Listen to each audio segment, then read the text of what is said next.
মিতা চক্রবর্তীস ওয়ার্ল্ডে সকলকে স্বাগত। এখন শীতকাল চলছে, এই সময় ফুলকপি এবং বেগুন সকলেরই খুব প্রিয়। তবে অনেকেই আছো তোমাদের মধ্যে যারা ফুলকপি খুব পছন্দ করো না, কিন্তু ফুলকপির এই যে রেসিপিটা আজকে আমি তোমাদের সাথে শেয়ার করব, সেটা থাকলে কিন্তু চিকেন মাটন কোনো কিছুই প্রয়োজন পড়বে না।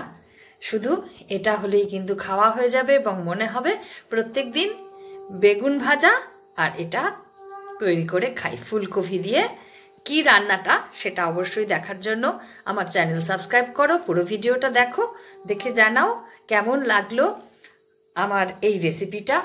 আর বেগুন ভাজা খুব সহজে কিভাবে করবে তেল ছাড়া, সেটাই আমি তোমাদের সাথে আজকে শেয়ার করব।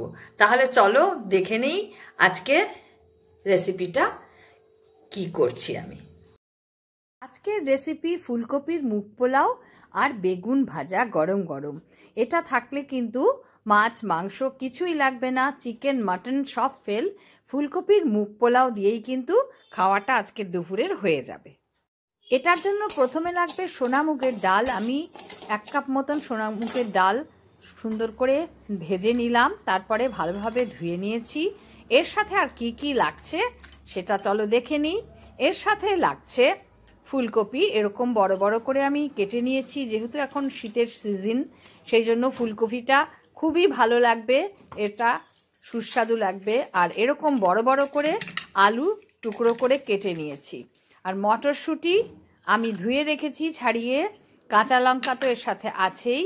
আর লাগবে ফোড়নের জন্য গোটা জিরে, এলাচ, দারচিনি আর মুগের ডাল। সাথে লাগবে গোবিন্দভোগ চাল 1 কাপ মতন, এটাকেও আমি ভালো করে ধুয়ে নিয়েছি। চাল এবং ডাল সমপরিমাণ লাগবে এই ফুলকপির মুগ পোলাওটা রান্না করতে। তেল গরম হয়ে গেছে, এর মধ্যে আমি প্রথমে আলুগুলোকে একটু ভেজে তুলে রাখবো। আলুগুলো কিন্তু একটু হালকা লালচে করে ভাজতে হবে। দেখো আমার আলুগুলো কিন্তু ভাজা হয়ে গেছে। এরপর আমি এই তেলের মধ্যে ফুলকপিগুলোকেও দিয়ে ভেজে নেব একটু হালকা লালচে মতন করে। ফুলকপিগুলোটাকেও কিন্তু ভালো করে ভেজে নিতে হবে, একটু আঁচ কমিয়ে দিয়ে কিন্তু রান্নাটা করতে হবে। ফুলকপিটা আমার ভাজা হয়ে গেছে, দেখো আলু আর ফুলকপি আমি ভেজে তুলে রেখে দিয়েছি। এবার আমি তেলের মধ্যে এই ফোড়নটা দিয়ে দেব।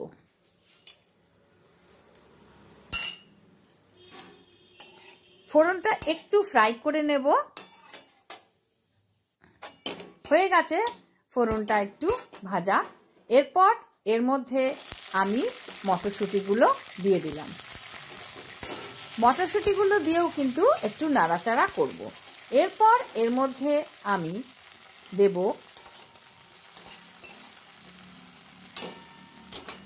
মটরশুঁটিটা একটু ভাজা ভাজা মতন হয়েছে। এরপর এর মধ্যে আমি ধুয়ে রাখা চালগুলো দিয়ে দিলাম।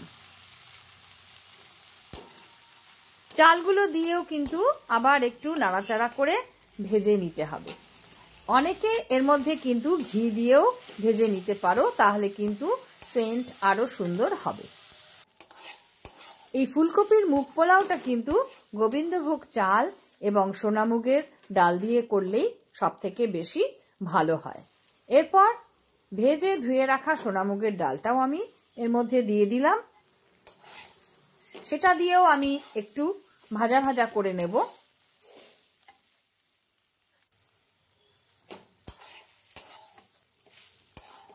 মোটামুটি আমার একটু ভাজা ভাজা করা হয়ে গেছে। এরপর আমি এর মধ্যে কি দিচ্ছি দেখো, নুন দিলাম আমার পরিমাণ মতন। তোমরা যে যতটা পরিমাণ চাল ডাল নেবে সেই অনুপাতেই কিন্তু নুন এবং হলুদটা দেবে। এর মধ্যে নুন হলুদ ছাড়া অন্য কোনো মশলার কিন্তু প্রয়োজন নেই। এরপর আমি এর মধ্যে ভেজে রাখা আলু এবং ফুলকপিগুলো দিয়ে দিলাম। দিয়ে ভালো করে কিন্তু এবার নাড়াচাড়া করে একটু ভাজা ভাজা করে নেব, যাতে এগুলো সব ভালোভাবে মিশে যায়।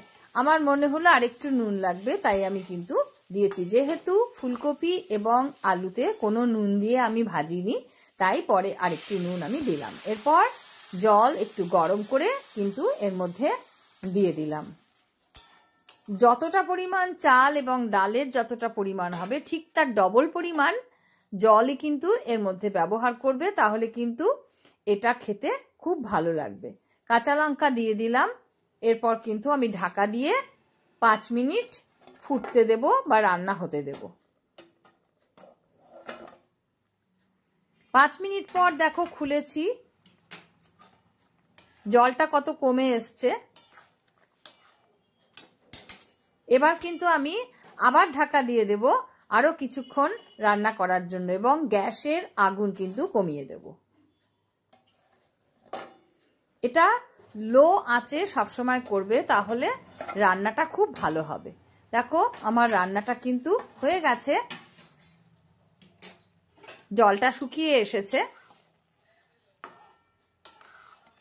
এবার এর মধ্যে আমি দিয়ে দেব একটু চিনি। তোমরা চিনির সাথে একটু ঘিও কিন্তু এর সাথে দিতে পারো, যারা ঘি পছন্দ করো। এটা অপশনাল, ঘিটা আমি অ্যাভয়েড করি, তাই আমি এর মধ্যে ঘি দেব না, শুধু চিনিটাই দেব।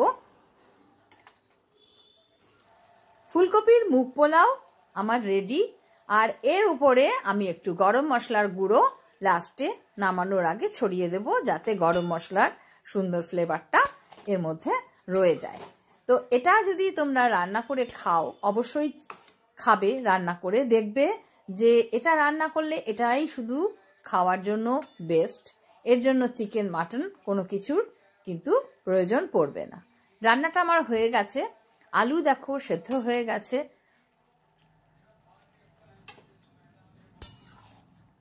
ফুলকপিও সেদ্ধ হয়ে গেছে। এটা ছোট বড় প্রত্যেকেই কিন্তু খেতে খুব ভালোবাসবে। এবার আমি এটা পাত্রে নামিয়ে নেব। গরম গরম ফুলকপির মুগ পোলাও।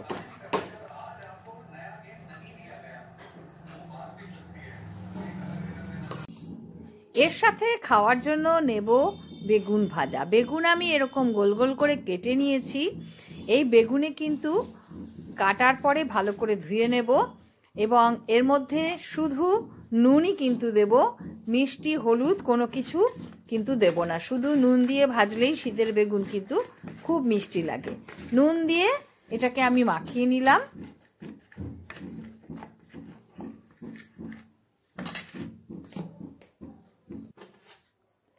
এরপর কড়াইয়ে আমি তেল গরম করে নেব। তেল মোটামুটি গরম হয়ে গেছে। এবারে কড়াইটাকে নাড়িয়ে চারিদিকে তেলটা লাগিয়ে নিলাম। এরপর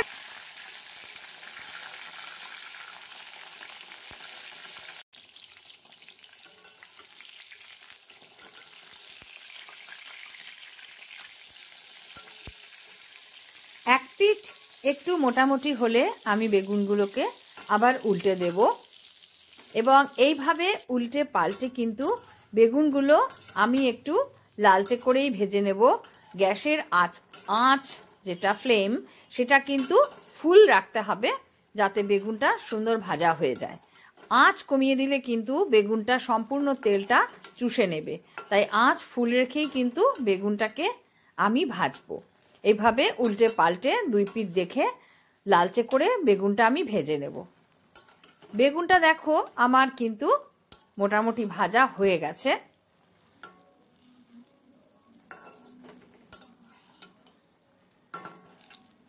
দেখো লালচে হয়ে গেছে বেগুনটা।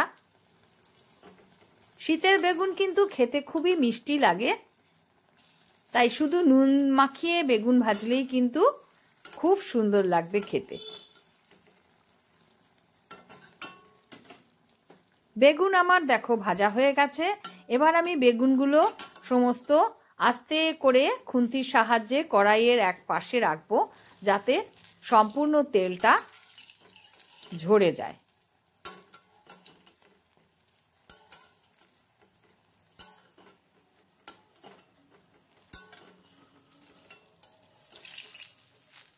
এইভাবে কিন্তু খুন্তির সাথে বেগুনটাকে আটকে রাখবো, যাতে তেলগুলো সব ঝরে যায়।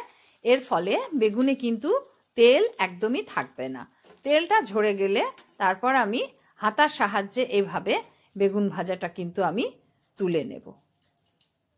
হয়ে গেল আমার গরম গরম বেগুন ভাজা। কেমন লাগলো? বেগুনগুলোও তোমরা কিন্তু এভাবে ভেজে ট্রাই করে দেখতে পারো। আশা করি খুবই ভালো লাগবে। এটা হলো ফুলকপির মুগ পোলাও, ফুলকপি মটরশুঁটি আলু দিয়ে সাথে বেগুন ভাজা। কেমন হয়েছে এবার খেয়ে দেখি।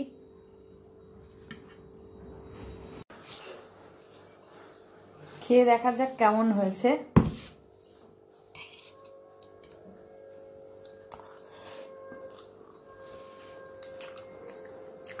অসাধারণ।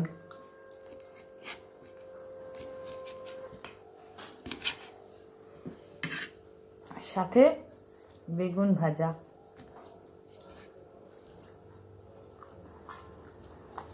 দারুণ। কেমন লাগলো আমাকে জানাবে, আমার সাথে থাকবে, চ্যানেল সাবস্ক্রাইব করবে। দেখা হবে নেক্সট ভিডিওতে অন্য কিছুর সাথে। আমি রান্নার রেসিপি অনেকদিন পরে দিলাম, এটা অবশ্যই বলবো সকলকে ট্রাই করে দেখতে। সকলে ভালো থাকবে, দেখা হবে নেক্সট ভিডিওতে।